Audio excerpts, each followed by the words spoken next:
Waalaikumsalam warahmatullahi wabarakatuh. إن الحمد لله نحمده ونستعينه ونستغفره Assalamualaikum. ونعوذ بالله من شرور أنفسنا ومن سيئات أعمالنا من يهده الله فلا مضل له ومن يضلل فلا هادي له أشهد أن لا إله إلا الله وحده لا شريك له وأشهد أن محمدا عبده ورسوله لا نبي بعده اللهم صل أفضل صلاة وتسليم على خير خلقك سيدنا محمد وعلى آله وأصحابه والتابعين ومن تبعهم بإحسان إلى يوم الدين أما بعد. Kawan-kawan yang dirahmati Allah Subhanahu wa taala, alhamdulillah pada malam hari ini seperti biasa kita kembali mengadakan kajian sunnah baik secara qawaid ataupun tatbiq, baik secara kaidah maupun prakteknya, dan insya Allah kita pada malam ini akan menerapkan beberapa praktek dari Asmaul Husna yang mudah-mudahan ini bisa membawa keberkahan bagi kita semuanya. Amin ya rabbal.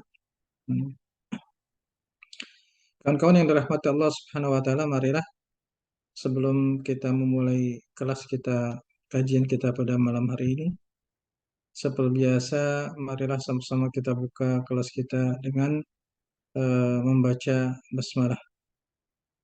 Bismillahirrahmanirrahim. Alhamdulillah.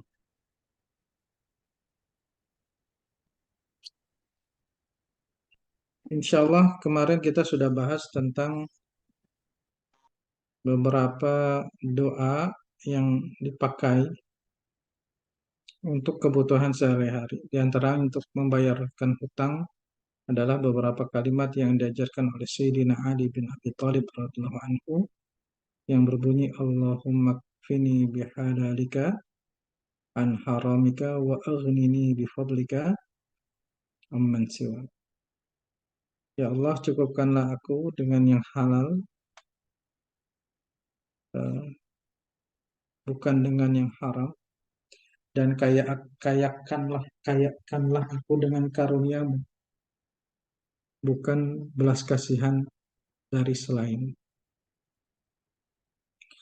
Terus kita juga kemarin belajar tentang doa perlindungan dari beberapa musibah yang berat. Di antaranya adalah Allahumma inni a'udzubika min jahdil bala. Ya Allah, kami berlindung dari musibah yang berat, wa darqis syaqa,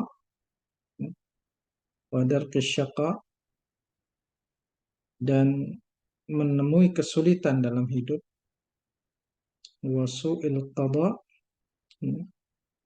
dan takdir yang buruk, wa syamatatil a'da, dan celaan musuh atau kegembiraan musuh atau hinaan orang lain, orang yang tidak senang kepada kita. Itu. Dan juga kita kemarin sudah belajar tentang amalan sholat sunnah 2 rakaat di awal siang yang tafsirnya beberapa macam. Di antaranya menurut Al-Imam Ibnu Taimiyah adalah sholat fajar dan sholat sunnah fajar atau sholat qobliyah fajar. Ada yang mengatakan sholat di awal siang itu adalah sholat duha, di awal waktu duha, yaitu tidak lama setelah waktu isyraq.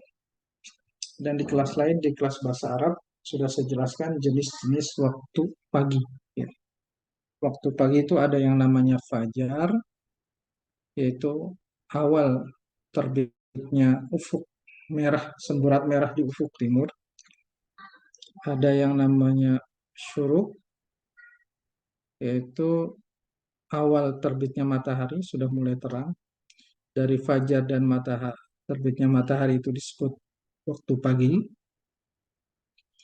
Apa amalan di waktu pagi itu yang paling bagus? Dan ada yang disebut waktu duha, yaitu ketika matahari sepenggalah atau seperempat ya, di atas kepala kita, dan ada yang disebut waktu bukroh. Waktu bukroh itu waktu dari fajar sampai duha, yaitu waktu yang paling bagus untuk segala aktivitas. Bagi yang belajar, bagus untuk belajar. Bagi yang hafal Quran, bagus untuk mengulang hafalannya. Bagi yang dagang, bagus buka toko di waktu bukroh. Ya, bagus buka toko di waktu bukroh. Istri saya punya salon muslimah, waktu itu agak sepi. Saya minta buka di waktu bukroh. Walaupun pelayanannya jam 9, habis subuh harus sudah buka jendela-jendelanya. Dibersihkan, disapu. Alhamdulillah ramai sampai ini capek saya kebanyakan pelanggan. Karena waktu bukroh itu waktu yang didoakan Nabi, Allahumma barik li ummati fi bukuriha. Ya Allah, berkahilah umatku di waktu bukroh. Nah, apa itu waktu bukroh? Yaitu waktu di antara terbit fajar sampai duha. Nah, itu kemarin saya jelaskan di kelas yang lain, di kelas bahasa Arab. Waktu belajar tentang jenis-jenis waktu. Nah, yang mau pergi berdagang bagus di waktu bukroh. Ya, yang mau melaut bagus di waktu bukroh, waktu nelayan. Yang punya toko bagus dibuka di waktu bukroh. Prakteknya malah justru Chinese yang paling banyak buka di waktu bukroh. Jadi yang kebagian doanya orang Cina. Karena makna umat itu bukan harus umat Islam. Umat itu semua yang diutus setelah Nabi Muhammad itu namanya umat Nabi Muhammad. Atau disebut kata Syekh Said Ramadan Al-Buti ummatud dakwah. Itu umat dakwahnya Nabi, termasuk orang-orang non-muslim itu didoakan Allahumma barik li ummati di buku. Makanya ada buku kan The Miracle of Morning, keajaiban pagi. Yang nulis orang Eropa ya, keajaiban waktu sebelum jam 8 pagi. Jadi aneh kalau orang Islam tuh malah justru siang aktivitasnya. Padahal bangunnya sepertiga malam. Ya, boleh itu diamalkan. Di antaranya adalah sholat 4 rakaat di awal siang. Itu di kajian Asmaul Husna pekan yang lalu ya. Di kajian Asmaul Husna pekan. Nah, waktu itu ada yang punya travel umrah ya. Suara saya putus-putus kan? Enggak kan ya? Jelas, tak? Oh, jelas ya. Berarti mungkin jaringan di. Baik. Ada yang punya travel itu nanya, Ustaz saya buka karyawannya tuh jam 11 katanya. Gak apa-apa. Dibuka kantornya aja dulu. Sapu-sapu pelayanannya jam 11 nggak masalah. Ya. Ada seorang sahabat Nabi setelah mendengar doa ini, saya tidak pernah mengirimkan dagangan kecuali di waktu bukroh.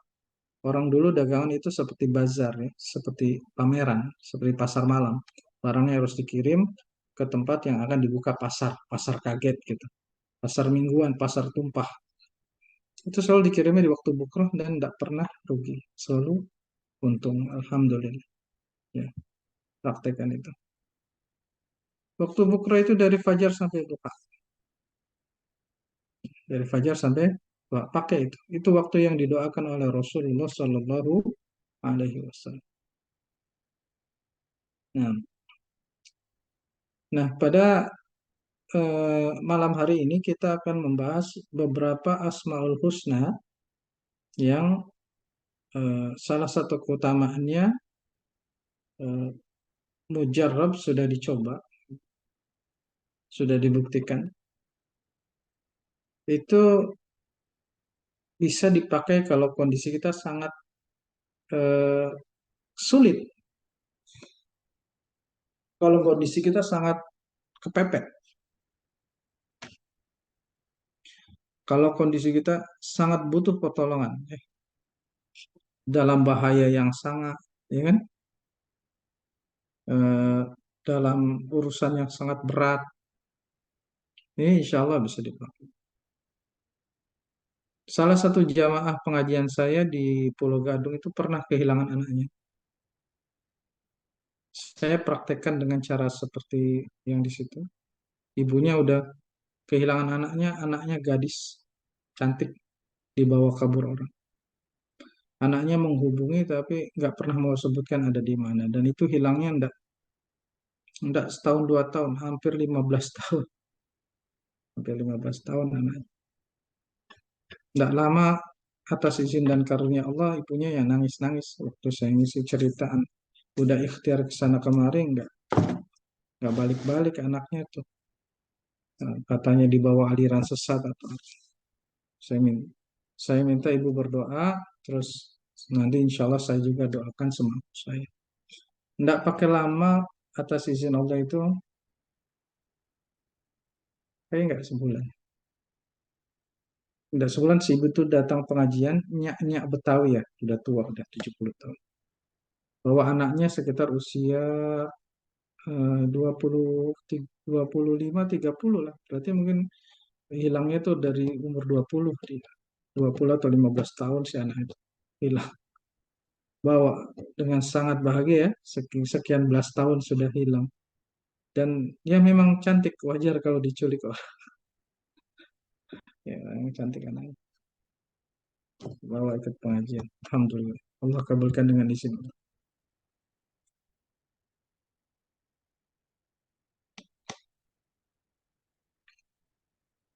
Afwan Ustadz, kalau toko baju apa pantas buka waktu bukroh sedangkan yang lain masih pada tutup? Pantas. Saya punya toko di mall. Saya punya toko di mall Tamini Square. Saya beli 500 juta, cicil 9 juta per bulan. Dulu masih punya saya tokonya sekarang. Itu ada kawan cerita. Kan kalau di mall bukanya jam 10 pagi, kan mall baru buka jam 10 pagi. Kita baru beres-beres itu jam 9 ya. Baru dikasih akses buat tenant, pedagang itu jam 9.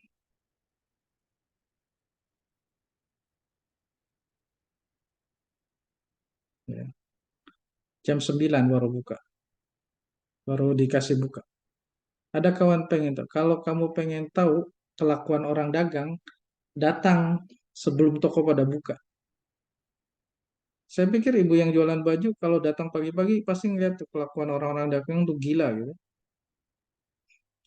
Rata-rata main dukun. Yang Cina pakai dukun, yang Islam pakai dukun. Ada yang nyiprat-nyipratin air keliling toko. Ya, ada yang tebar garam di sekeliling jalan. Allah. Di mall tuh, bukan di pasar kaget, di mall. Yang Cinanya, yang ininya. Oh. Dan mereka pagi-pagi itu, ya. Mereka pagi-pagi sebelum toko lain buka, ada tuh orang pagi-pagi yang ngerjain jampi-jampinya. Kita nggak usah pakai jampi-jampi, baca surat Al-Ikhlas, Al-Falaq, An-Nas, ayat kursi buka. Al-Ikhlas, Al-Falaq, ayat buka. Nah, kalau jualan online bisa nggak ngiklan di waktu bukra? Darel Ulum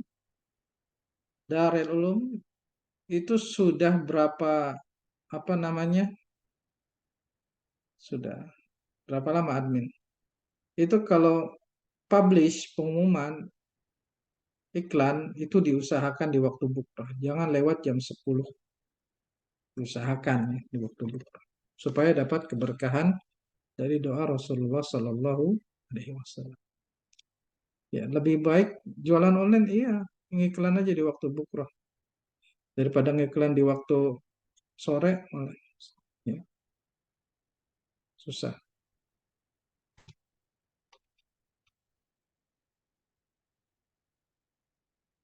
Ya boleh Ustaz kalau ada yang dibacakan Al-Fatihah 3 kali cipratin ke toko nggak apa-apa, boleh. Lanjut Ustaz tentang amalan yang di, oh iya bisa, santai aja, pasti dilanjutkan insya Allah.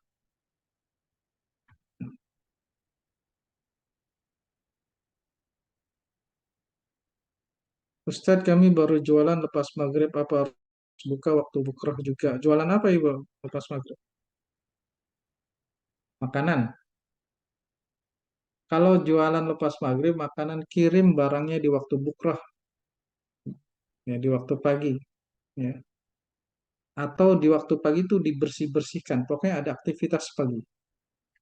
Ya, disapu-sapu, enggak apa-apa jualannya malam, pagi-pagi bersihkan lah ya. Sapu-sapu, lap-lap pagi. Enggak apa-apa. Tulis pengumuman buka nanti maghrib, mau jual makanan.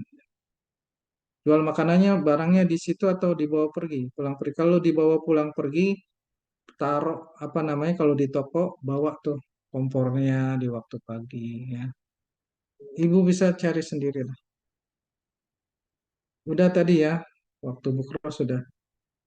Ya, jelaskan, sudah berulang-ulang tadi jelaskan waktu bukro. Gitu ya. Walaupun jualannya maghrib, bersih-bersih pagi kan dapat. Pagi-pagi dibersihkan, dilap-lap meja-mejanya kan. Meja-mejanya dilap-lap gitu kan. Setelah itu tutup lagi pulang. Masaklah di rumah. Atau masaknya gitu kan.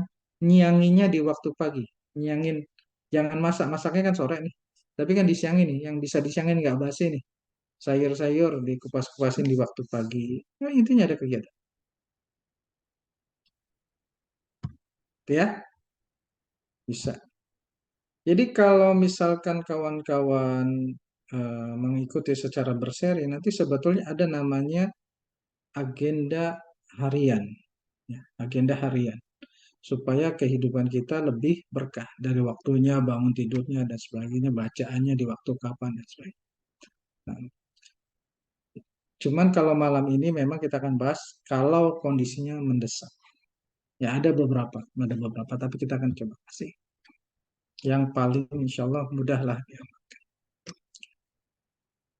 Baik, ini diriwayatkan oleh Imam At-Tabari Al-Alkai, diriwayatkan juga oleh Ibnu Hajar Al-Asqalani dalam kitabnya Al-Isabah, dan diriwayatkan oleh Al-Imam Ibnu Abi Dunya dalam kitabnya Mujabud Da'wah, atau orang-orang yang dikabulkan doanya. Diriwayatkan dari Isa bin Abdullah At-Tamimi, akhbarani Fuhaid bin Ziyad Al-Asadi, bahwa Fuhaid bin Ziyad Al-Asadi menceritakan dari Musa bin Wardan, dari Kalbi, nah, dari Husain, dari Anas bin Malik. Nah, dari Anas bin Malik. Anas bin Malik ini adalah pelayannya Rasulullah Sallallahu Alaihi Wasallam. Beliau didoakan Rasulullah umur panjang, anak banyak, duit banyak. Umur panjang, anak banyak, duit banyak. Ini Anas bin Malik. Didoakan oleh Rasulullah. Pelayan beliau. Karena rojulun min ashabi Rasulullah Sallallahu Alaihi Wasallam. Beliau bercerita ada seorang sahabat Rasulullah Sallallahu Alaihi Wasallam, itu Al-Imam Ibnu Hajar Al-Asqalani menyebutnya Abu Mu'allaq Al-Ansari namanya. Abu Mu'allaq Al-Ansari. Beliau ini terkenal wara. Wara itu artinya berhati-hati dalam masalah halal dan haram, tidak ceroboh. Wara. Kana tajiran. Beliau seorang pedagang. Yattajiru bimalin lahu wa li ghairihi. Beliau memperdagangkan barang dagangan dengan modalnya maupun dengan modal orang lain. Yadribu fil afaq, pergi ke sana kemari, ke timur, ke barat. Ya karena orang dagang zaman dulu ya seperti di masa Rasulullah, dagang ke Damaskus, ke Syria, ke Syam, ya balik lagi ke Yaman gitu kan. Memang dagangnya begitu, keliling ya. Nggak kayak zaman sekarang dagang ada pasar, ada toko. Wa kana nasikan wara'an. Beliau itu orangnya ahli ibadah. Ahli ibadah dan wara. Sangat menjaga antara halal dan haram, sangat menghindari perbuatan yang syubhat. Fakharaja marratan, lalu sesuatu hari keluar. Falaqiyahu lissun, di tengah perjalanan beliau itu bertemu dengan perampok. Lis itu kadang diterjemahkannya pencuri, tapi lebih tepat lis di sini adalah perampok.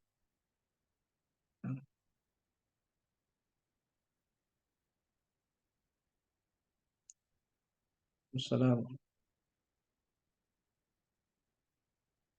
Muqanna'un fis silah. Jadi perampoknya itu sudah siap membawa senjata. Wa qala lahu da' ma'aka fa inni qatil. Kata perampok, letakkan semua barangmu, aku akan membunuhmu. Ya. Jadi perampoknya ini termasuk saudara. Ini perampok di Timur Tengah pada masa dahulu. Lalu Abu Mu'allaq ini Al-Ansari berkata, ma turidu ila dami. Apa yang kamu butuhkan dari darah saya? Nggak ada gunanya. Sya'nuka bil mal. Yang kamu perlu itu harta saya, barang dagangan saya, uang saya. Lalu perampok itu bilang, ammal malu fali. Kalau harta kamu sudah pasti milik saya. Ammal malu, kalau harta kamu, uang kamu, barang dagangan kamu sudah pasti milik saya. Walastu uridu illa damaka. Tak ada lain yang kuinginkan kecuali darahmu. Aku pengen bunuh kamu. Kalau kamu mati, otomatislah harta itu sudah. Nah, amma idza abaita, kata Abu Mu'allaq, kalau kamu memang nggak mau dengan hartaku ini, pengen bunuh aku, fadarni usalli arba' rakaat. Terus pertama adalah biarkan aku sholat 4 rakaat. Saya catat ya, sholat 4 rakaat. 4 rakaat sekaligus atau dua-dua, Ustadz? Yang bagus. Ntar kita jelaskan. Nah, sholat 4 rakaat. Duha juga kemarin dianjurkan adalah sholat 4 rakaat. Duha juga begitu kan? Memang sholat 4 rakaat ini ada kekhasan sendiri. Duha kalau 2 rakaat itu menjadi kafarat bagi seluruh sendi-sendi tubuh yang ada di tubuh kita, itu harus disedekahi. Kita kan tidak pernah nyedekahi badan kan? Kita sering sedekah bumi, sedekah laut, badan tidak pernah disedekahi. Apes bawahnya. Badan yang nggak pernah disedekahi apes. Kenapa? Badan itu ada sewanya, harus dibayar, harus disedekahi. Gak ada sewanya di badan kita tuh numpuk hutangnya sama Allah Subhanahu wa ta'ala. Nah, sedekah badan itu sholat duha 2 rakaat. Itu cukup. Jadi untuk mukaffirah, penebus semua jasa pakai seluruh sel tubuh kita, cukup dengan sholat duha 2 rakaat. Jadi jangan remehkan sholat duha, itu sunnah. Nih, ada amalan sunnah yang jadi seperti wajib. Contoh, ya, kumur-kumur istinsyak itu sunnah. Tapi bagi ahli tasawuf itu wajib. Wajib bukan hukumnya wajib secara fikih, wajib dalam artian harus. Kenapa? Karena istinsyak itu mengusir setan yang tinggal di janur hidung. Kepala keluarga, orang dagang, ya, petani, nelayan, orang yang menanggung nafkah, sholat duha itu memang sunnah hukumnya. Tapi bagi orang-orang yang saya sebutkan tadi, wajib. Wajib dalam artian harus. Harus. Supir taksi, supir grab, driver ojol, sholat duha itu harus. Kenapa? Tanggungan badan itu. Kita punya tanggungan keluarga, kalau badan kita apes, apa? Nggak berkah. Ya, dapat sedikit, baru dapat 200.000, anak flu demam gitu kan.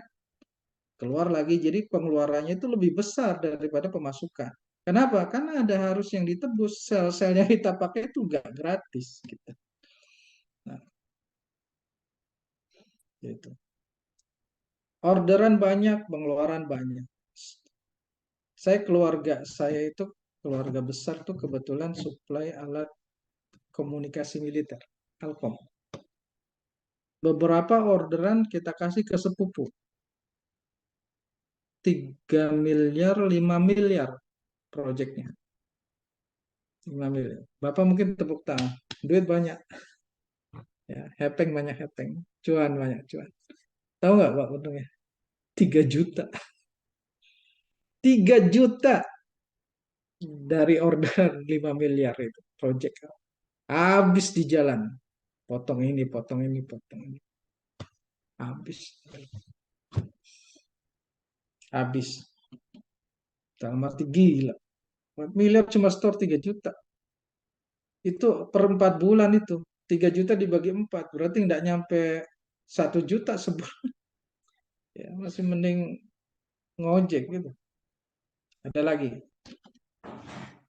Ini bukan saudara. Orang yang kita pinjami modal. Dari perusahaan kita, bukan dari perusahaan. Mengerjakan proyek kapal, pinjam sekian ratus juta. Ya, pinjam sekian ratus juta. Sudah sesumbar. Makanya orang dagang itu kan rumusnya mulut nggak boleh sesumbar. Ya. Orang kalau sudah 40 tahun hati-hati. Kenapa? Hampir semua ucapannya itu akan diuji. Orang kalau udah 40 tahun hati-hati. Hampir semua ucapannya itu akan diuji. Ah, gampang ini. Tidak lama diuji omongannya itu.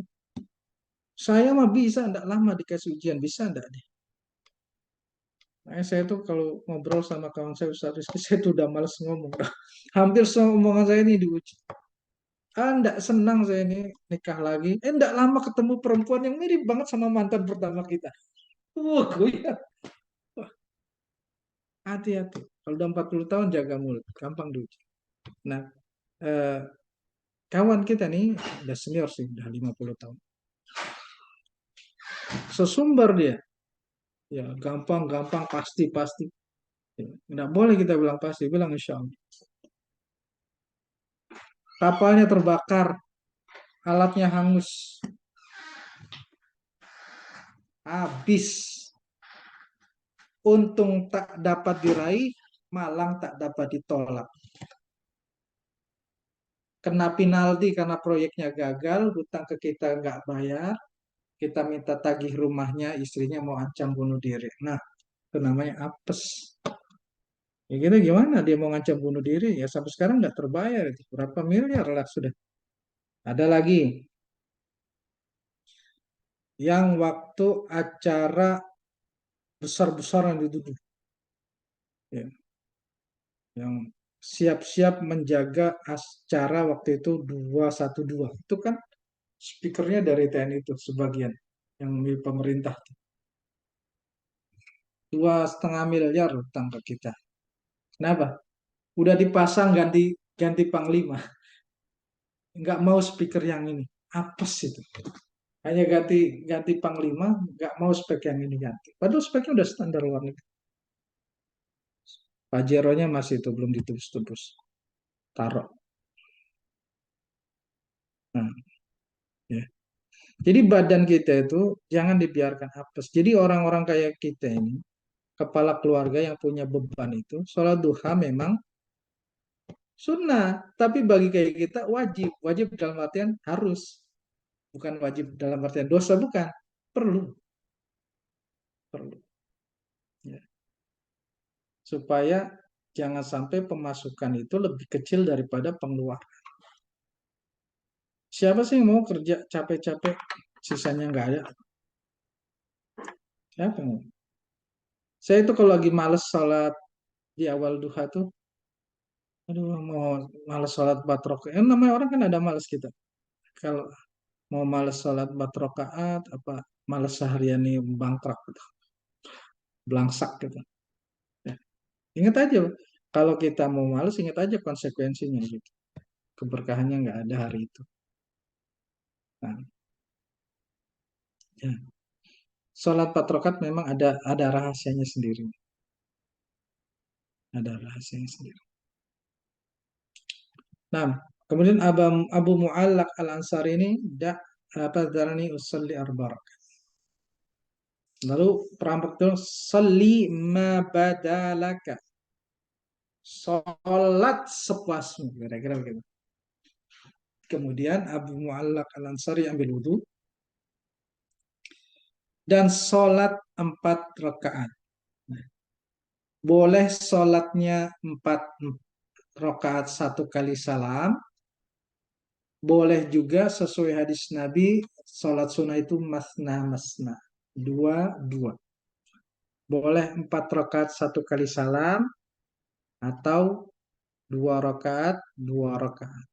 Jadi 2 kali salam, boleh. Salat 4 rakaat, kita tulis ya.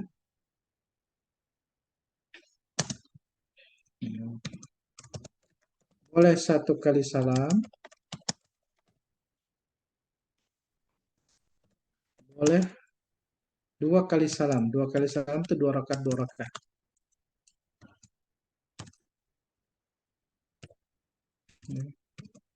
Nah,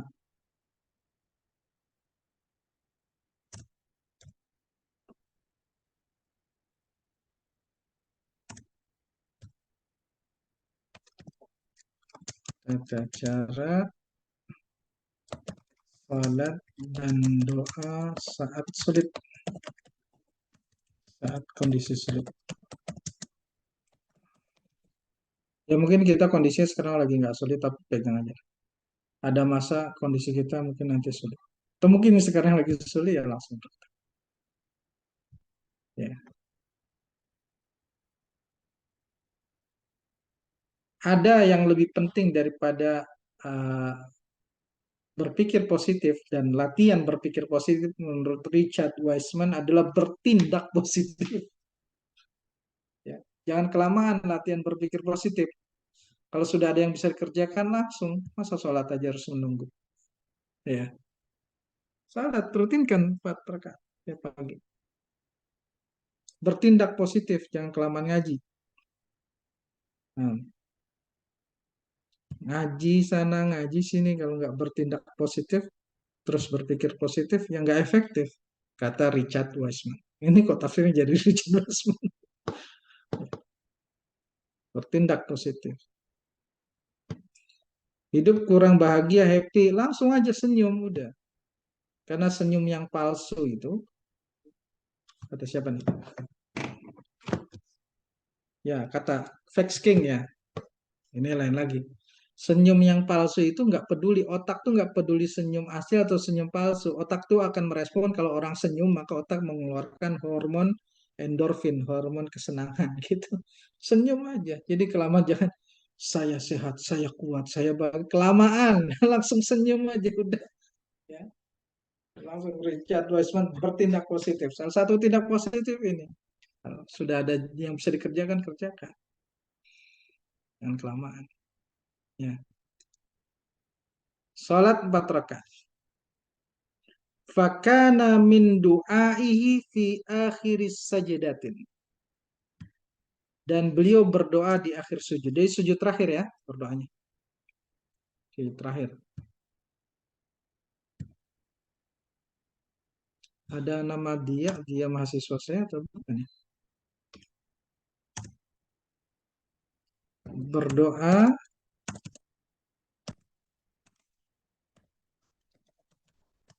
di sujud terakhir.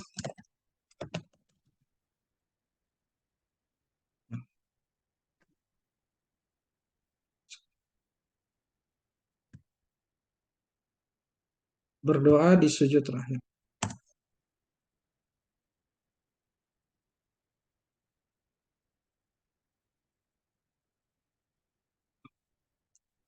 Nah, apa doanya? Nah, doanya inilah yang terdiri dari 3 Asmaul Husna.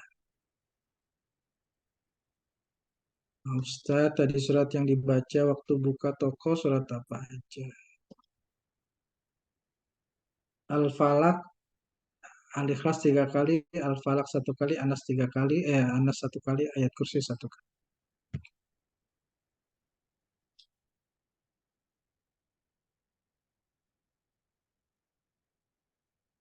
Nah,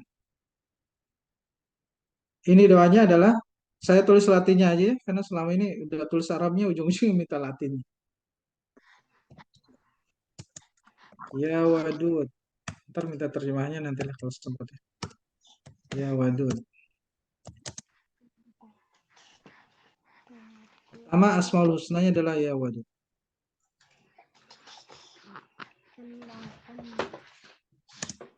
Ya wadud artinya wahai yang penuh cinta. Salah satu sifat Allah adalah al-wadud, yang maha cinta. Artinya apa? Allah tuh hampir-hampir tidak memiliki sifat benci. Jadi yang ada ceritanya Allah tuh benci sama Om Agung nggak ada. Benci sama Bang Rifki nggak ada. Benci sama Bu Erna nggak ada. Benci sama Pak Damas Rizal nggak ada. Satu-satunya yang Allah benci itu perbuatan. Kalau orang berbuat maksiat benci. Kabura maqtan indallahi antakulu. Mala taf'alun.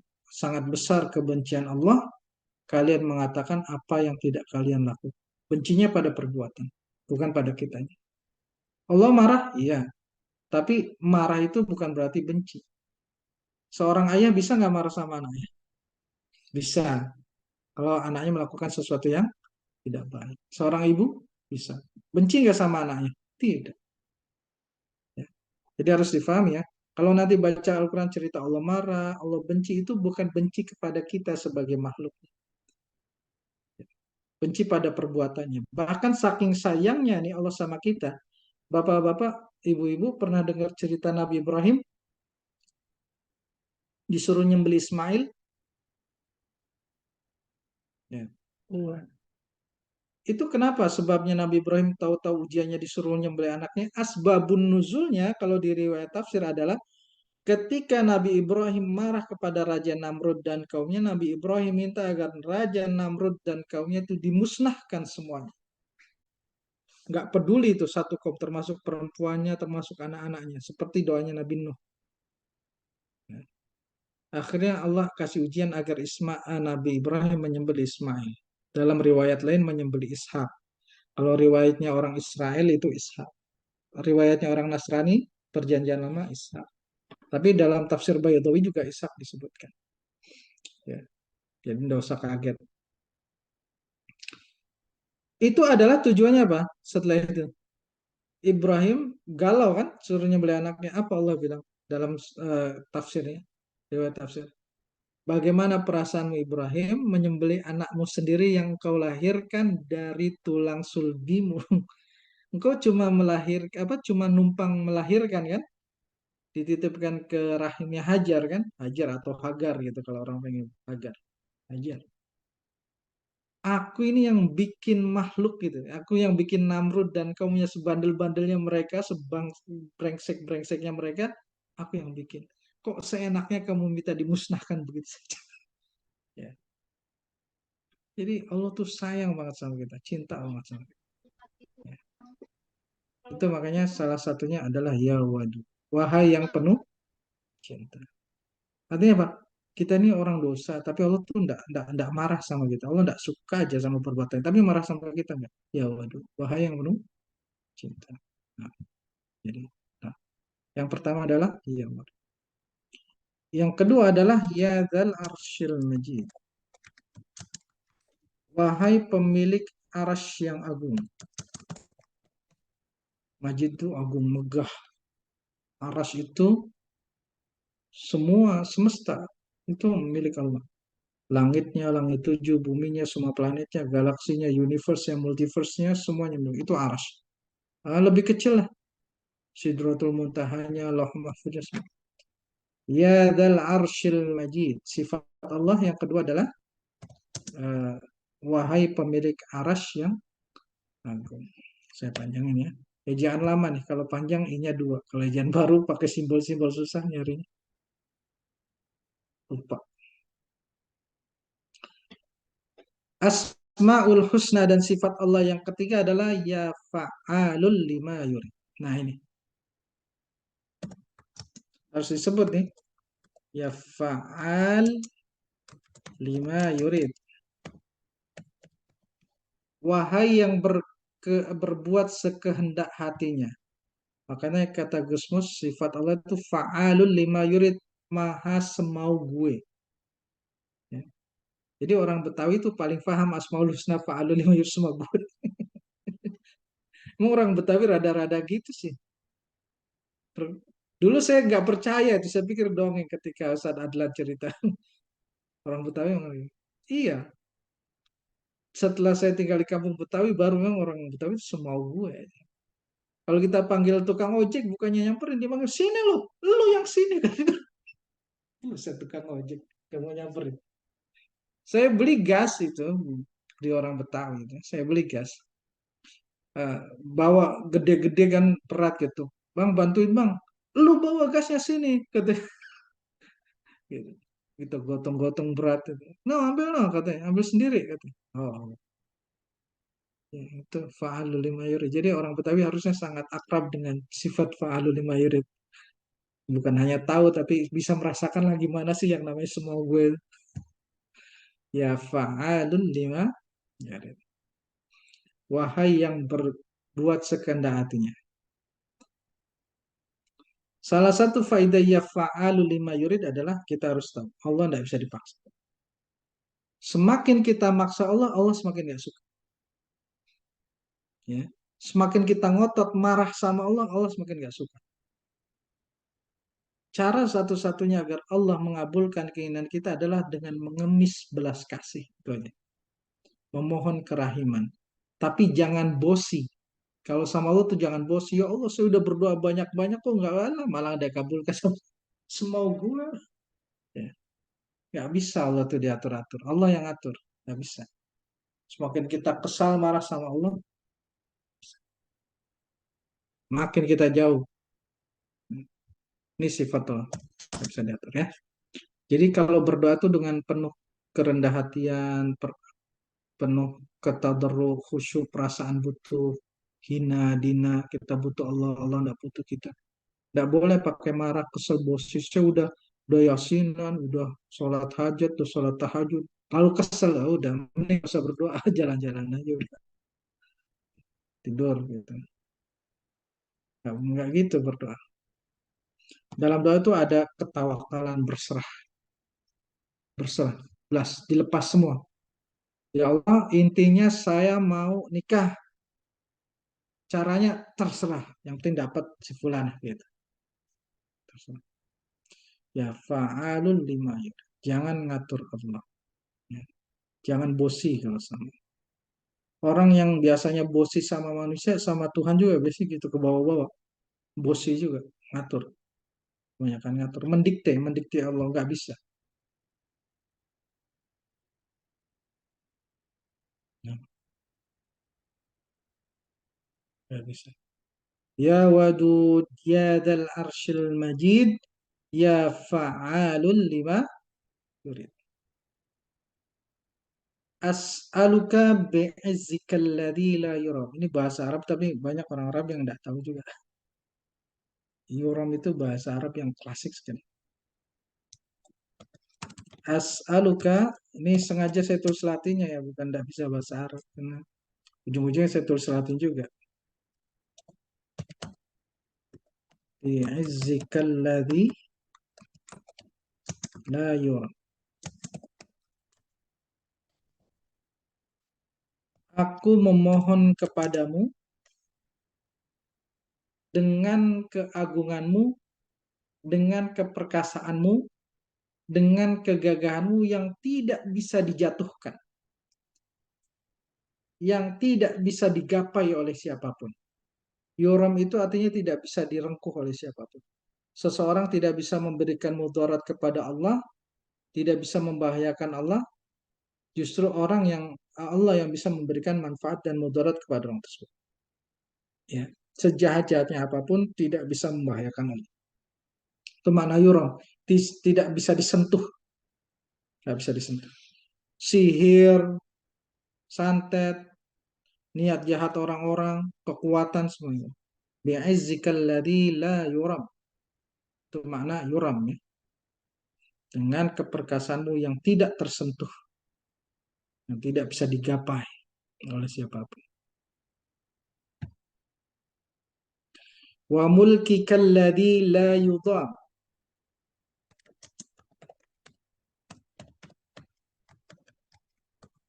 Dan aku memohon kepadamu dengan kerajaanmu yang tidak bisa dihancurkan. La yudham. Yudham itu dihancurkan, diruntuhkan. Jadi, tidak bisa direbut oleh siapapun, tidak bisa dihancurkan, tidak bisa diruntuhkan. Semua yang ada di langit itu kerajaan Allah Subhanahu wa Ta'ala.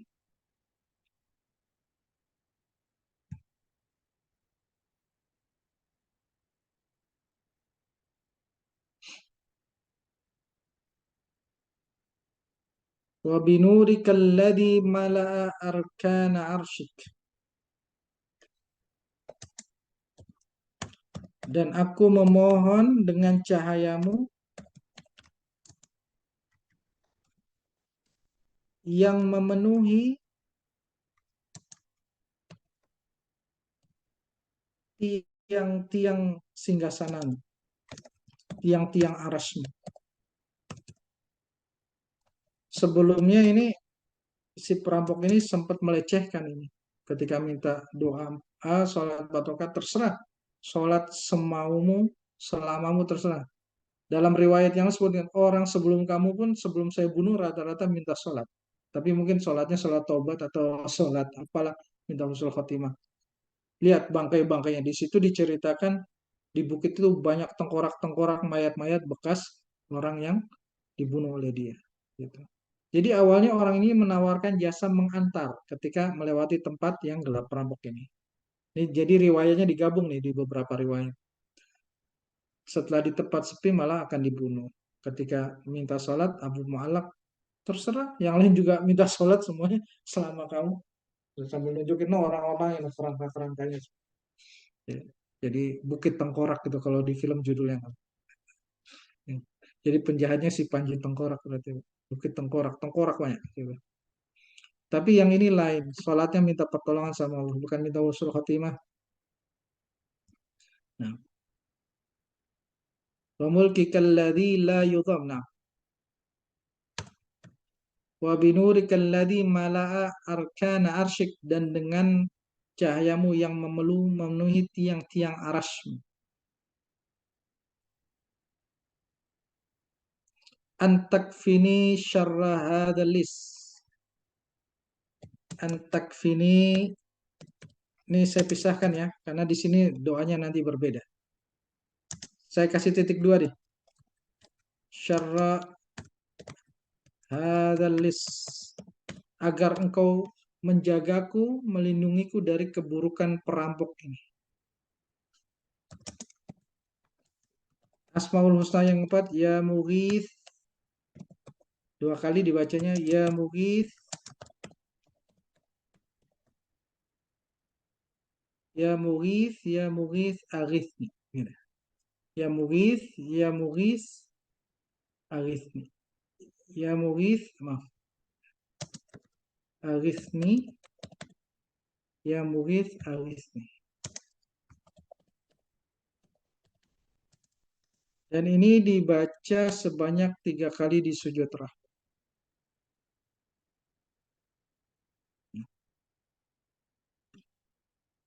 Saya tandai nih.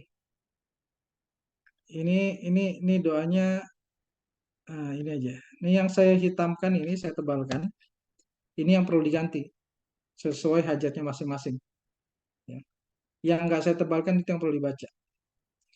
Jadi asmaul husnanya ya Wadud, ya Dzal Arsyil Majid, ya Fa'alul lima yurid, ya Mughith, ya Mughith.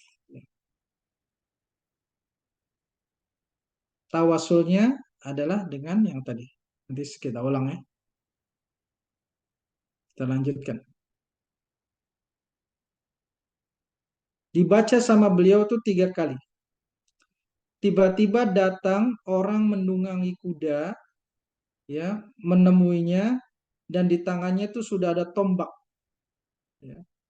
Di tangannya sudah ada tombak yang terletak memanjang antara kuda dan kepalanya. Ketika perampok ini nengok ke orang berkuda ini, langsung ditusuk lehernya, set gitu, langsung mati. Langsung mati. Tiba-tiba datang orang berkuda bawa tombak. Ketika si perampok nengok langsung plus mati langsung ditusuk. Kemudian setelah bangun dari sujud, salam nanya, man anta bi abi anta wa ummi. Siapa engkau demi ayah dan ibu? Faqad aghathani Allahu bikal yaum. Engkau telah menyelamatkan aku hari ini. Allah telah menyelamatkan aku dengan sebab kamu hari ini. Lalu jawabnya, qala ana malakun min ahlis sama'i ar-rabi'ah. Aku adalah malaikat penjaga langit keempat. Jadi setiap langit itu banyak malaikat. Langit satu banyak malaikat, langit dua banyak malaikat, langit tiga banyak malaikat, dan langit keempat pun banyak. Nah ini salah satunya turun. Da'auta bidu'a ikal awal, engkau pertama berdoa, doanya kan 3 kali kan? Saya ulang ya, sekalian hafal.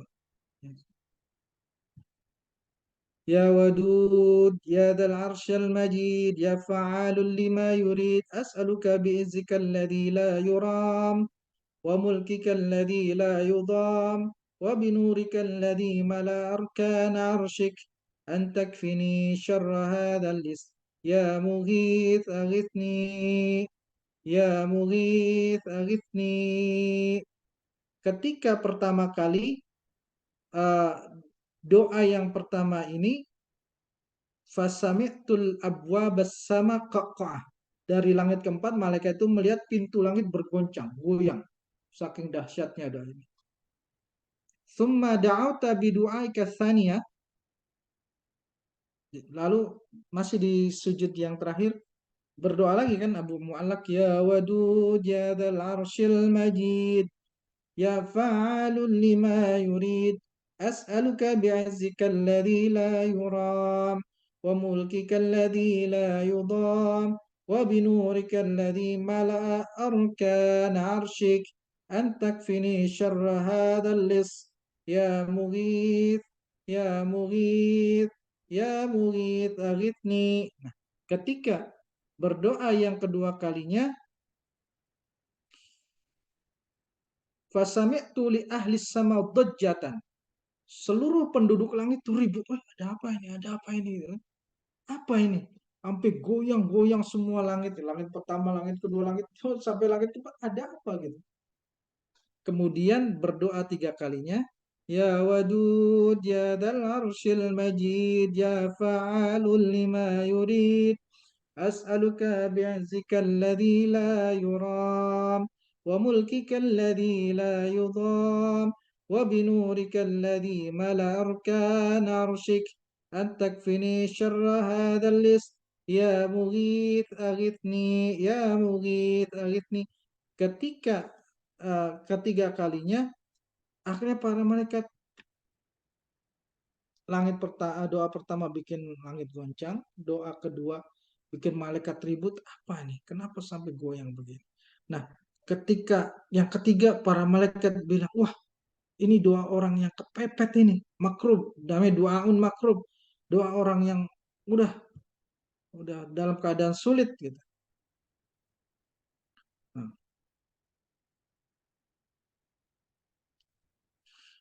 doa yang orang sudah nggak ada jalan keluar, dah doa orang kepepet, doa dalam keadaan sulit. Para malaikat ini doa orang kepepet ini. Lalu malaikat salah satu di antara malaikat yang di langit keempat minta izin fasaltullah ta'ala aywaliyani qatla. Lalu aku minta izin kepada Allah agar menjadi wali bagi orang ini untuk membunuh perampok yang tadi. Ya. Jadi doa ini mengguncangkan langit karena dahsyatnya. Baik, kita jelaskan secara ringkas. Saya tandai warna ini yang penting-penting saya kasih warna merah. Ya wadud, ya dzal arsyil majid, ya fa'alul lima yurid. Ini asmaul husnanya. Ya mughith aghithni. Ya wahai yang menolong hambanya, menyelamatkan hambanya, selamatkanlah. Wahai yang menyelamatkan hambanya, selamatkanlah. Mohon doa, mohon keselamatan. Ya, ini asmaul husnanya. Yang saya kasih warna hijau, ini tawasul. Tawasul tuh memohon kepada Allah dengan perantara. Kelihatan nggak ya? Kelihatan nggak? Nggak kelihatan ya?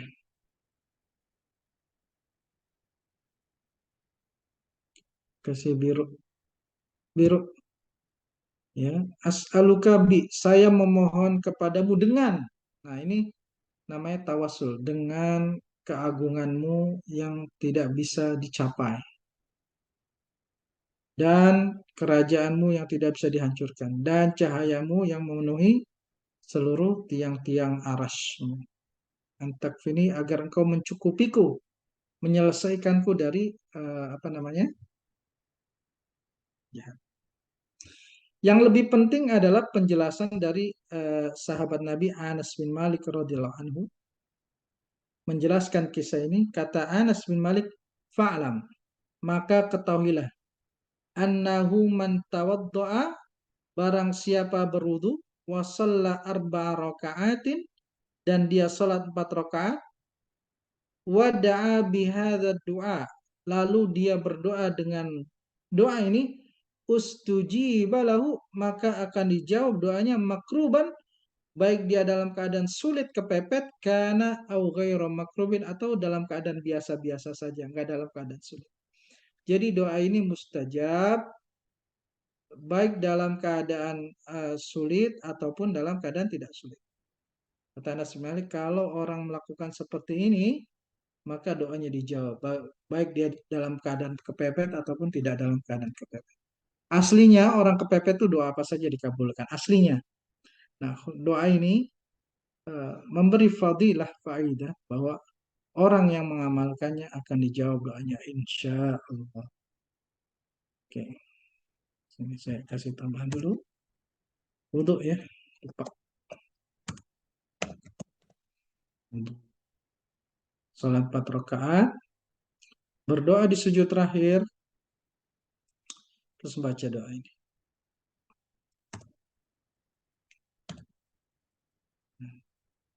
Nah, yang di sini yang diganti, ya. Ya Allah, cukupkanlah aku apa gitu kan? Kalau ini, cukupkanlah aku dari bahayanya perampok ini. Syarr hadzal lis. Ya Allah, cukupkanlah aku dari biaya sekolahku. Boleh pakai bahasa Indonesia, boleh. Yang penting ini semua perlu dibaca ya. Soalnya ini bukan hanya kalimat, ini adalah tawasul dengan Asmaul Husna. Ini selebihnya ini tawasul dengan keagungan Allah Subhanahu wa taala. Tiga-tiga jadi. Tawasul dengan Asmaul Husnanya 3, tawasul dengan keagungan Allahnya 3. Ya. Terus membaca, ya Mughis, wahai yang menyelamatkan aku, selamatkan. Wahai yang menolong aku, tolong aku. Dan ini dibaca 3 kali di sujud terakhir. Bisa difahami nggak prakteknya? Jadi yang diganti ini, boleh pakai bahasa Indonesia, boleh. Syarah hadalis boleh.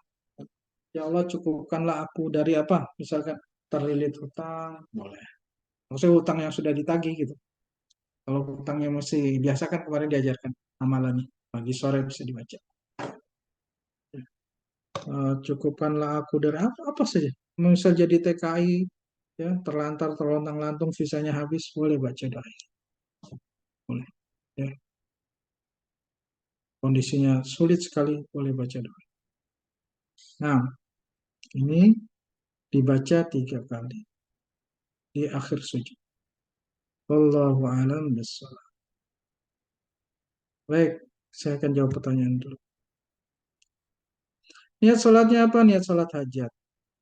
Mohon pertolongan kepada Allah.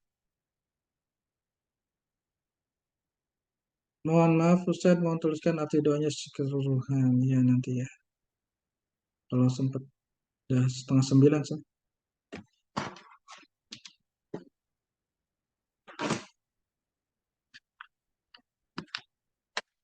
Pada saat sujud sholat fardu atau sholat sunnah terpisah, bukan sholat fardu. 4 rakaat sholat sunnah. Ustadz, bila yang mendesak ditagih hutang, gimana gantinya? Ya Allah, selamatkan saya aku dari terlilit hutang. Pakai bahasa Indonesia boleh. Ya fa'al atau ya fa'alul sama aja. Ya, kalau mau diwakafkan ya fa'al, mau dilanjutkan ya fa'alul lima yurid. Ustadz, hadis tersebut mohon diulang terus. Sudah dari awal, nggak diulang lagi. Sudah terlalu sering diulang. Bisa diulang Ustadz, yang ditebalkan tadi itu tadi bagaimana? Yang ditebalkan boleh diganti dengan hajat kita masing-masing. Yang ditebal ganti hajat kita dengan bahasa Indonesia boleh, boleh. 3 kali itu dengan hajat yang sama atau boleh beda? Sama. Doa ini 3 kali diulang dengan hajat yang sama. 1 hajat. Oke. Apa lagi ya? Salat 4 rakaat selain salat duha, boleh salat sunnah yang lain Ustaz? Boleh. sholat mutlak boleh. Tapi kalau di waktu duha ya jatuhnya duha. Nah, oke, udah semuanya yang di atas. Waalaikumsalam, waalaikumsalam. Baik, saya tinggal terjemahkan saja ya. Sudah saya jawab semua terjemahnya. Paham ya cara prakteknya? Saya terjemahkan. Oke.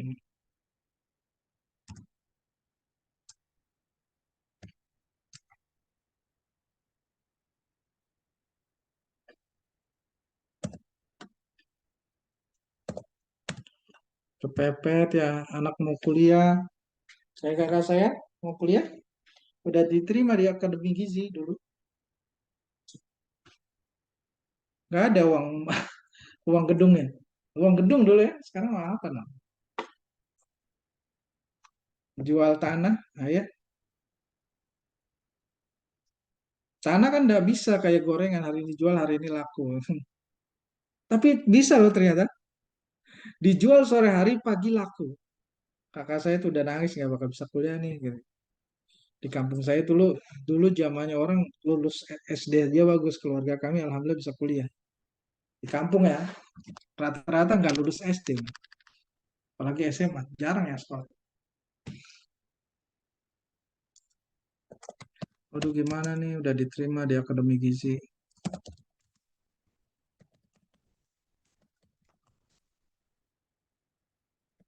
Ya. Akhirnya ayah malam-malam tuh bang, ini kalau nggak nggak mepet paling bagus malam hari ya, paling bagus malam hari. Ayah malam-malam bangun. Itu tanah udah ditawarkan ke para juragan-juragan ikan haji-haji itu nggak ada yang mau. Dijual pasarannya tuh harganya 250 250.000 per 14 meter. Nggak ada yang mau. Ditawarin 200.000, nggak ada yang mau. Intinya eh, bisa kuliah aja. Kakak saya udah besoknya harus bayar, kalau nggak bisa kuliah. Dan nangis aja. Logikanya jual tanah nggak bisa cepet ya. Ayah saya malam bangun, sholat, subuh lah biasa kita dengarkan Zainuddin MZ dari radio transistor ya. Dulu. Subuh sambil ngeteh itu biasa. Tidak lama datang eh, tetangga Kang Iskandar namanya. Orangnya agak pincang. Ayah saya masih ingat banget ceritanya. Jalannya teplak teplak itu pincang. Bilang, Pak, katanya Bapak mau jual tanah ya? Iya. Kalau 250.000 aja per bata atau per tumbak per 14 meter mau. Ya ayah saya langsung mau, orang kemarin 20.000 200.000 per itu aja gak ada yang mau. Orang-orang lagi nggak butuh tanah, orang langsung mau. Ternyata saudaranya itu baru pulang dari Arab. Dulu belum Taiwanan, dulu kan masih Araban, dari Arab, kerja TKI Arab. Allahu Akbar. Malam doa subuh kabul. Wahai pemilik aras yang agung. Gitu. Itu namanya kepepet. Orang tua siapa yang nggak nangis lihat anaknya nangis. Sudah diterima kuliah. Sekarang Alhamdulillah. Udah jadi ahli gizi. Kan. Lanjutin sekolah lagi. So. Di Undip. Wahai yang berbuat sekehendak hati. Yang berbuat. Wahai yang berbuat sekehendak keinginannya.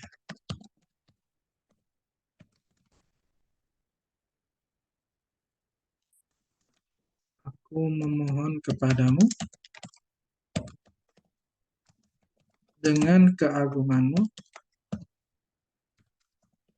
yaitu namanya the power of doa. Doa orang kepepet dengan dengan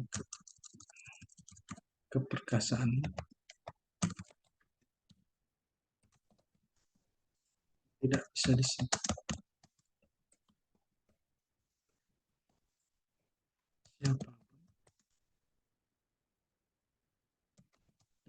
kerajaan yang tidak bisa dihancurkan,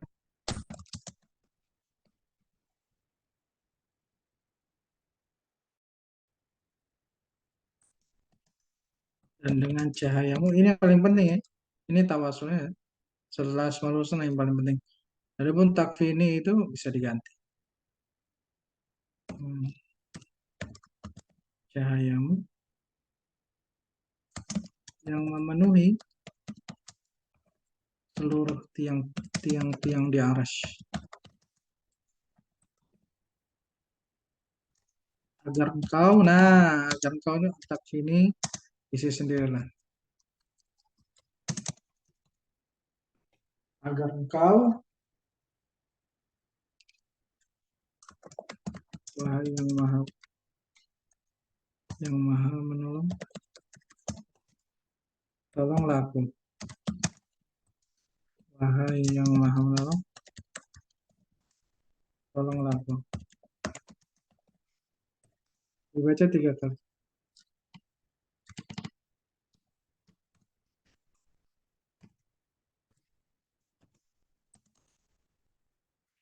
Ya, anak mau sekolah nggak ada.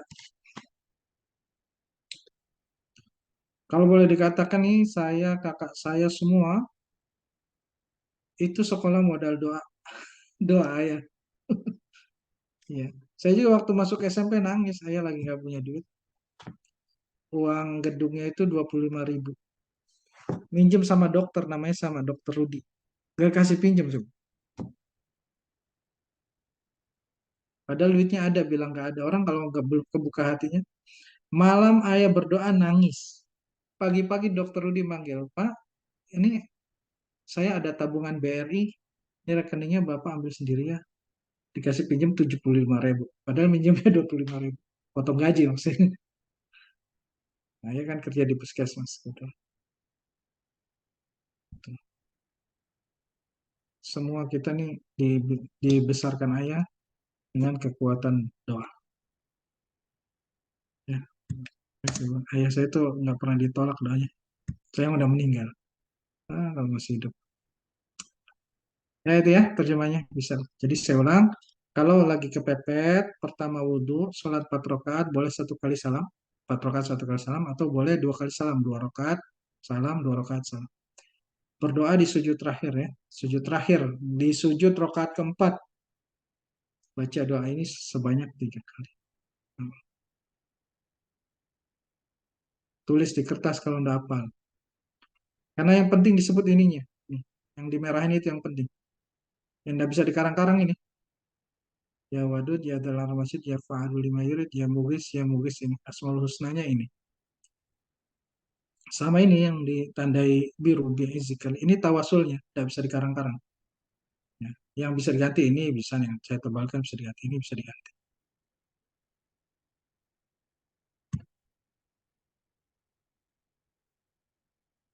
Tahiyat kalau 4 rakaat berapa? Satu kali. Alhamdulillah, terima kasih sama-sama. Afwan Ustaz, bagaimana mengkondisikan ruh jika saat berdoa masih banyak kekurangan, merasa belum maksimal beribadah? Nggak apa-apa latihan terus, tapi nanti ada sesi Asmaul Husna untuk menghilangkan rasa ragu, syak, bimbang. Karena ini pentingnya.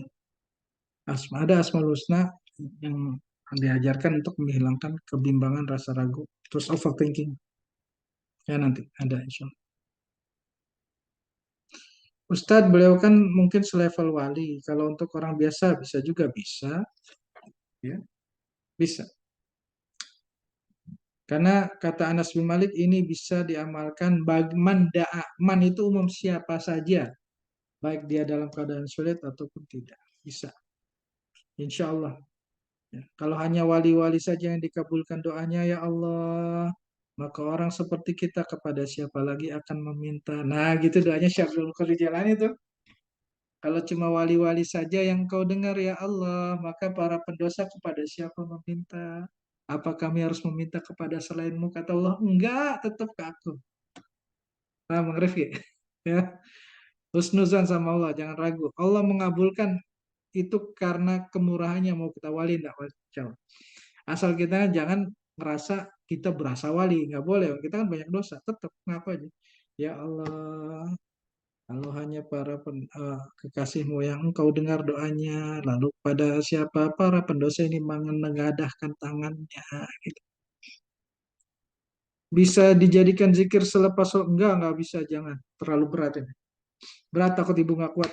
Berat ini Asmaul Husnanya. Hati-hati melakukan komposisi Asmaul Husna. Ini Habib Lutfi ceritakan.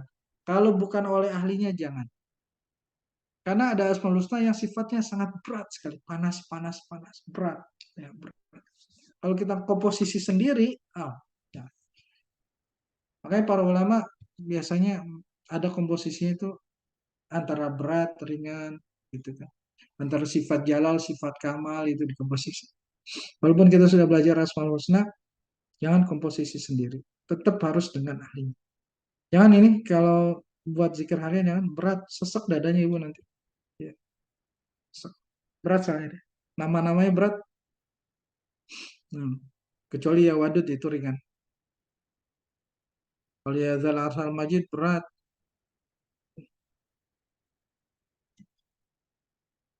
Pak Ustadz, kalau yang dibaca yang merah saja tawasulnya tidak apa, jangan. Di sini ada 6 tawasul. 3 tawasul dengan Asmaul Husna, 3 tawasul dengan sifat keagungan Allah. Itu yang kasih warna B itu. B itu tawasul. Saya meminta kepadamu dengan, nanti ada ayatnya. Tawasul itu fungsinya apa sih? Ya. Wabtagu ilaihil wasilah, carilah jalan menuju Allah. Tawasul itu apa? Tawasul itu datang kepada Allah dengan bawa persembahan gitu. Kalau kita datang ke raja itu bawa persembahan. Kamu bawa apa? Bawa peti. Kamu bawa apa? Bawa sirih. Kamu bawa apa? Bawa rokok. Nah, kita datang kepada Allah dengan membawa persembahan terbaik. Ini persembahan kita ya Allah. Ada yang bawa amal soleh seperti dalam hadis Riyadhus Shalihin. Saya berbakti kepada orang tua. Saya sangat ngurus karyawan. Ya. Nah, kita yang tidak punya amal soleh bawanya ini. Ya Allah, saya membawanya keagungan nama. Ini persembahanku ya Allah, keagungan namamu sendiri yang aku bawa. Paham ya? Jadi jangan yang merahnya aja, yang birunya juga. Itu sepakat itu. Ya. Tawasul itu penting. Berdoa itu paling cepat kalau pakai tawasul, membawa persembahan kepada Allah. Ya, ada yang persembahannya dengan sedekah dulu, boleh sedekah. In ahsantum li anfusikum. Persembahan itu bukan berarti Allah butuh, bukan. Kita sendiri yang butuh. Nanti baliknya kan ke kita semua. Allah tidak butuh apa. Bawa persembahan dengan sesuatu yang dicintai Allah, baik itu amalan, ataupun Al-Quran, ataupun nama Allah. Allah cinta. Ya, jangan yang merahnya aja. Yang tiganya itu tawasulnya justru. Ini adalah tawasul bin nida, yang merah namanya tawasul bin nida, memanggil nama Allah. Yang ketiganya tawasul bis sifat. Bawa yang gitu ya, Bu Dwi Fatma. Bawa. Boleh, tapi ya kalau untuk hajat ya kurang lengkap. Ini paketnya sudah ini. Ustadz kalau belum hafal doanya gimana Ustadz, kan sambil sujud. Dulu banget waktu saya masih kuliah atau apa. Saya tidak hafal tuh saya baca pas sujud. Ya, baca aja Bu. Yang penting keningnya ibu ya. Keningnya ibu jangan lepas dari sujud. Matang lirik nggak apa-apa. Baca aja. Tulis, taruh gitu kan. Yang penting keningnya jangan diangkat. Kan kita lagi sujud. Saya minta diulang, udah ditulis. Kalau doanya supaya disembuhkan dari sakit yang sering kambuh, ya tulis hajatnya yang tadi disebutkan. Nah, tapi kalau ini ada yang lain sih. Kalau yang sering kambuh ada doa khusus untuk penyakit ada. Tapi kalau doanya udah divonis mati sakaratul maut, nah boleh deh, boleh. Namanya kepepet ya, udah divonis mati. Ya, biasanya kan kalau vonis mati pembukanya gimana? Maaf Ibu, kami semua sudah maksimal berusaha. Nah, gitu kan begitu. Kayaknya nggak enak gitu. Kayaknya ini kayak kami harus sampaikan umur Ibu paling 6 bulan lagi. Nah, boleh baca doa. Boleh baca doa. Ya. Niat salatnya salat hajat. Udah ya, ada semua baik. eh Terima kasih udah saya jawab semuanya. Loh, kok ada lagi? Bisa kalau buat jual barang. Saya lagi tulis ke siang Ustaz artinya. Tunggu. Bisa kalau buat jual barang. Kalau kepepet ya Bu. Kalau buat kepepet aja. Kalau buat ya. Kalau nggak kepepet adalah yang buat dimudahkan jualannya ada. Ini buat kalau kepepet. Sangat terpepet. Ustadz, ini baik dilakukan minimal dalam berapa lama waktu? Lakukan kalau bisa setiap malam sampai terkabul. Sampai terkabul maksimal itu 40 hari biasanya. 40 hari ya. Maksimal 40 hari. Maksimal. Tapi mudah-mudahan sebelum 40 hari Allah sudah kabulkan. Ini dipakai buat kepepet aja. Karena memang berat nih doanya. Kalau sholat aja setiap hari dan doa tersebut selalu dipakai, gimana Ustaz? Iya, enggak apa-apa. Boleh, boleh. Tapi memang saya akui saya ngalami ini doa berat. Asmaul Husnanya berat. Walaupun boleh tapi ya sebaiknya dijeda lah. Agak-agak agak berat. Nah ya udah nyesek gitu kita bacanya tadi ngulang 3 kali. Berat. Nama-nama Allahnya berat nih.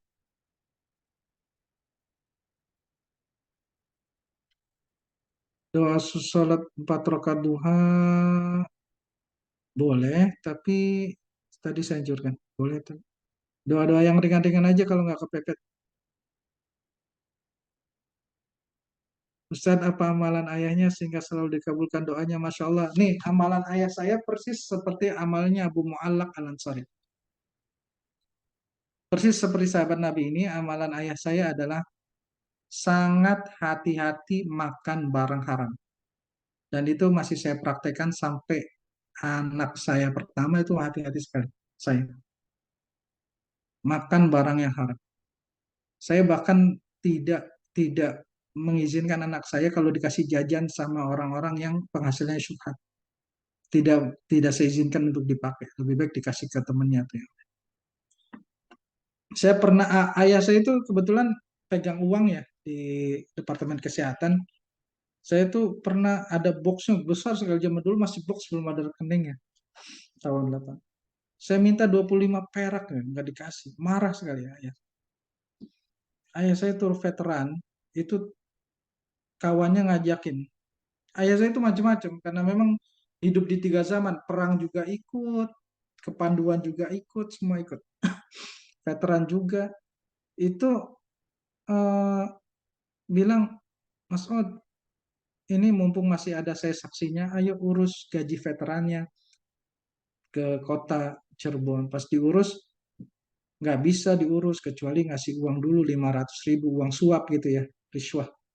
Ayah saya enggak mau. Udah, lebih baik nggak dapat gaji daripada itu. Ayah saya, wah iya benar. Kalau ayah saya masih hidup, bisa tuh minta doa ayah saya.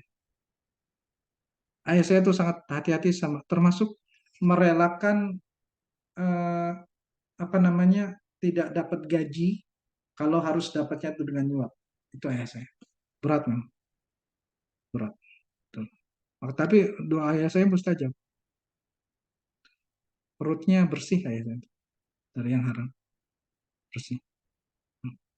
Kalau kita bersih begitu cepat, insya Allah doa apa aja. Artinya tidak kelihatan semua. Nanti Ibu saya kirim di grup, Bu. Santai Ibu ya. Insya Allah kita kirim di grup. Tahiyat. Udah semua ya. Saya orang tua lama menulis. Nah, iya, udah saya tulis, saya kirim grup. Ibu nanti bisa dengarkan. Ya. Baik, terima kasih kawan-kawan semuanya karena sudah cukup waktunya, sudah jam 9.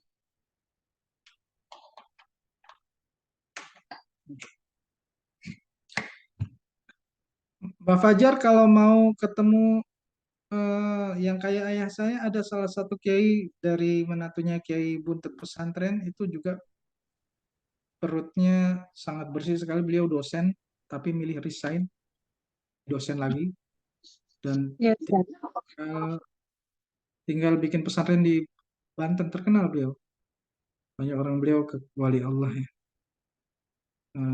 Siapa? Nanti saya sebutkan namanya.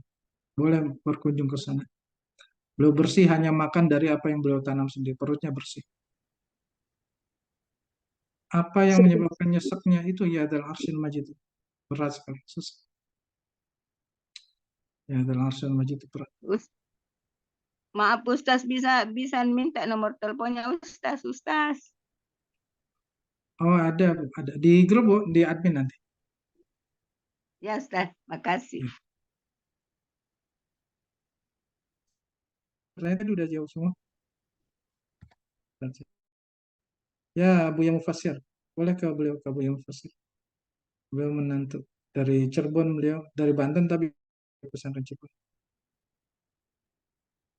Ke Buya Mufassir. Beliau perutnya bersih juga.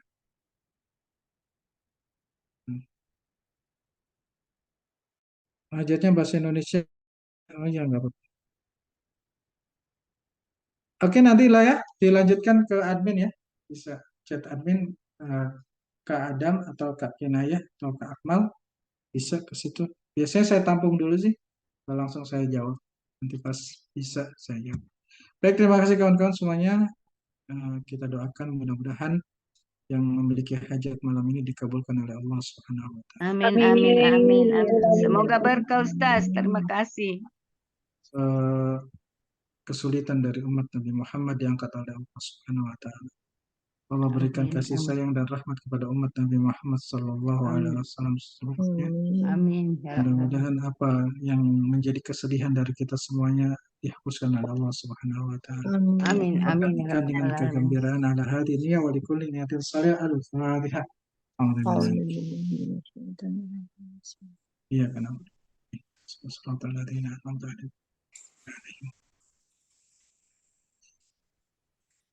Terima kasih, izin pamit atas semuanya, kita tutup dengan hamdalah. Alhamdulillah. Terima kasih Ustaz.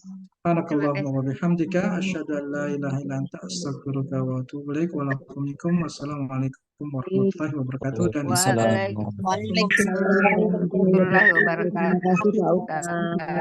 Terima kasih Ustaz. Allah yang kasih. Jazakallahu khairan.